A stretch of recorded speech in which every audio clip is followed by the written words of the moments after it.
Subi ao avião com indiferença, e como o dia não estava bonito, lancei apenas um olhar distraído a essa cidade do Rio de Janeiro e mergulhei na leitura de um jornal. Depois, fiquei a olhar pela janela e não via mais que nuvens e feias. Na verdade, não estava no céu. Pensava coisas da terra, minhas pobres, pequenas coisas. Uma aborrecida sonolência foi me dominando, até que uma senhora nervosa ao meu lado disse que nós não podemos descer. O avião já havia chegado a São Paulo, mas estava fazendo sua ronda dentro de um nevoeiro fechado, à espera de ordem para pousar. Procurei acalmar a senhora. Conto um Conto apresenta, de Rubem Braga, Um Braço de Mulher. Narração Marcelo Fávaro. Ela estava tão aflita que, embora fizesse frio, se abanava com uma revista. Tentei convencê-la de que não devia se abanar, mas acabei achando melhor que o fizesse.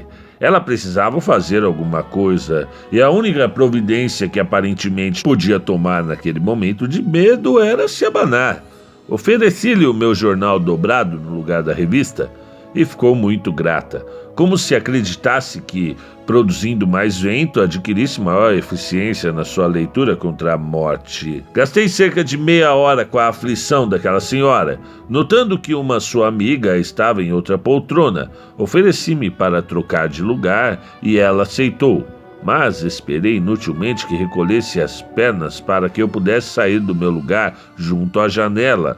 Acabou confessando que assim mesmo estava bem, e preferia ter um homem, um senhor ao lado. Isso lisonjeou meu orgulho de cavalheiro. Senti-me útil e responsável. Era por estar ali eu, um homem, que aquele avião não ousava cair. Havia certamente piloto e copiloto e vários homens no avião, mas eu era o homem ao lado, o homem visível, próximo, que ela podia tocar. E era nisso que ela confiava.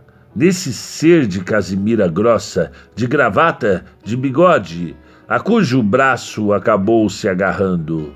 Não era o meu braço que apertava, mas o braço de um homem, ser de misteriosos atributos de força e proteção.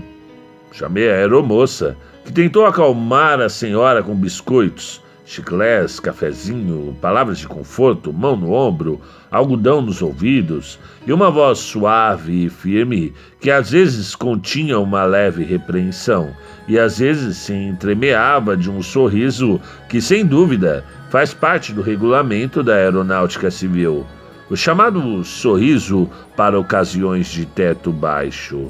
Mas de que vale uma aeromoça? Ela não é muito convincente, é uma funcionária.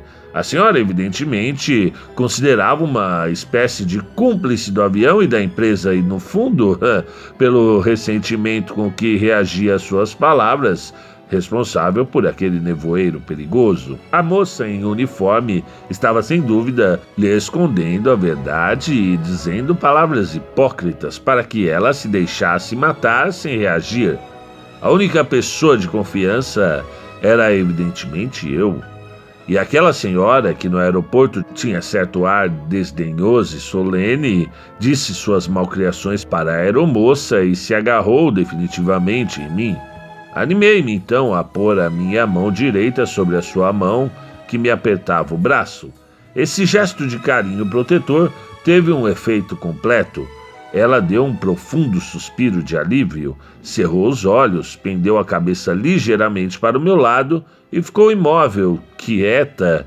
Era claro que a minha mão a protegia contra tudo e contra todos. Estava como adormecida. O avião continuava a rodar monotonamente dentro de uma nuvem escura. Quando ele dava um salto mais brusco, eu fornecia à pobre senhora uma garantia suplementar, apertando ligeiramente a minha mão sobre a sua. Isso, sem dúvida, lhe fazia bem. Voltei a olhar tristemente pela vidraça. Vi a asa direita, um pouco levantada, no meio do nevoeiro. Como a senhora não me desse mais trabalho e o tempo fosse passando, recomecei a pensar em mim mesmo, triste e fraco assunto. E de repente me veio a ideia de que na verdade não podíamos ficar eternamente com aquele motor roncando no meio do nevoeiro e de que eu podia morrer. E estávamos há muito tempo sobre São Paulo, talvez chovesse lá embaixo. De qualquer modo, a grande cidade invisível e tão próxima vivia sua vida indiferente àquele ridículo grupo de homens e mulheres presos dentro de um avião ali no alto.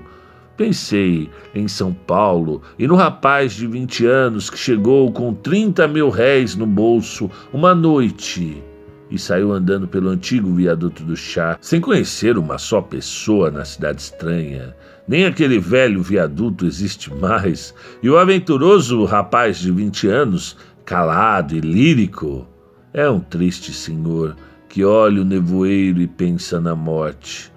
Outras lembranças me vieram, e me ocorreu que na hora da morte, segundo dizem, a gente se lembra de uma porção de coisas antigas, doces ou tristes, mas a visão monótona daquela asa no meio da nuvem me dava um torpor e não pensei em mais nada. Era como se o mundo atrás daquele nevoeiro não existisse mais, e por isso pouco me importava morrer. Talvez fosse até bom sentir um choque brutal e tudo se acabar. A morte devia ser aquilo mesmo, um nevoeiro imenso, sem cor, sem forma e para sempre.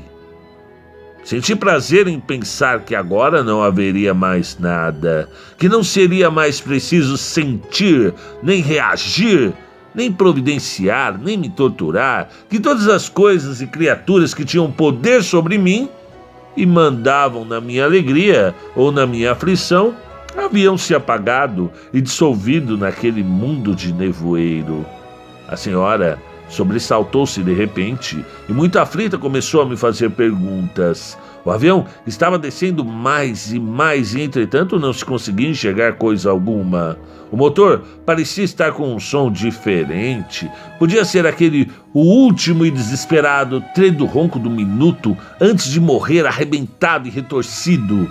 A senhora estendeu o braço direito, segurando o encosto da poltrona da minha frente. E então me dei conta de que aquela mulher de cara um pouco magra e dura tinha um belo braço, harmonioso e musculado.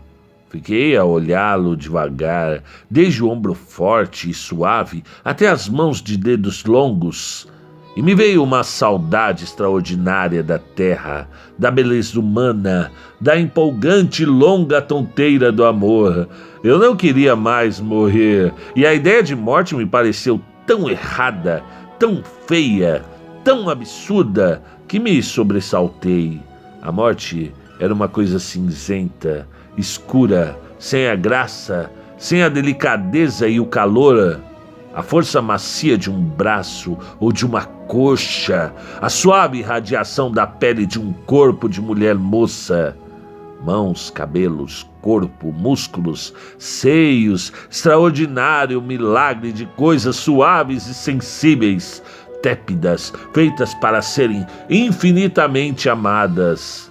Toda a fascinação da vida me golpeou, uma tão profunda delícia e gosto de viver, uma tão ardente e comovida saudade, que retesei os músculos do corpo, estiquei as pernas, senti um leve ardor nos olhos. Não devia morrer? Aquele meu topor de segundos atrás pareceu-me de súbito uma coisa doentia, viciosa, e ergui a cabeça. Olhei em volta para os outros passageiros como se me dispusesse, afinal, a tomar alguma providência. Meu gesto pareceu inquietar a senhora, mas olhando novamente para a vidraça, adivinhei casas, um quadrado verde, um pedaço de terra avermelhada, através de um véu de neblina mais rala. Foi uma visão rápida, logo perdida no nevoeiro denso, mas me deu a certeza profunda de que estávamos salvos, porque a terra existia. Não era um sonho distante, o mundo não era apenas nevoeiro, e havia realmente tudo o que há: casas, árvores, pessoas, chão, o bom chão sólido, imóvel, onde se pode deitar onde se pode dormir seguro em todo o sossego, onde um homem pode premer o corpo de uma mulher para amá-la com força, com toda a fúria de prazer e todos os sentidos, com o apoio do mundo. No aeroporto, quando esperava a bagagem, vi de perto a minha vizinha de poltrona. Estava com um senhor de óculos que, com um talão de despacho na mão, pedia que lhe entregassem a maleta. Ela disse alguma coisa a este homem e ele se aproximou de mim com um olhar inquiridor que tentava ser cordial. Estivera há muito tempo esperando. A princípio disseram que o avião ia descer logo. Era questão de ficar livre a pista. Depois alguém anunciara que todos os aviões haviam recebido a ordem de pousar em Campinas ou em outro campo. E imaginava quanto incômodo me dera sua senhora, sempre muito nervosa. Ora, não, senhor. Ele se despediu sem me estender a mão, como se, com aqueles agradecimentos que fora constrangido pelas circunstâncias a fazer, acabasse de cumprir uma formalidade desagradável com relação a um estranho, que devia permanecer um estranho. Um estranho. E, de certo ponto de vista, um intruso. Foi assim que me senti perante aquele homem de cara desagradável. Tive a impressão de que, de certo modo, o traíra e de que ele o sentia. Quando se retiravam, a senhora me deu um pequeno sorriso. Tenho uma tendência romântica a imaginar coisas, e imaginei que ela teve o cuidado de me sorrir quando o homem não podia notá-lo. Um sorriso sem o visto marital, vagamente cúmplice. Certamente nunca mais a verei, nem o espero, mas o seu belo braço foi um instante para mim, a própria imagem da vida, e não o esquecerei depressa.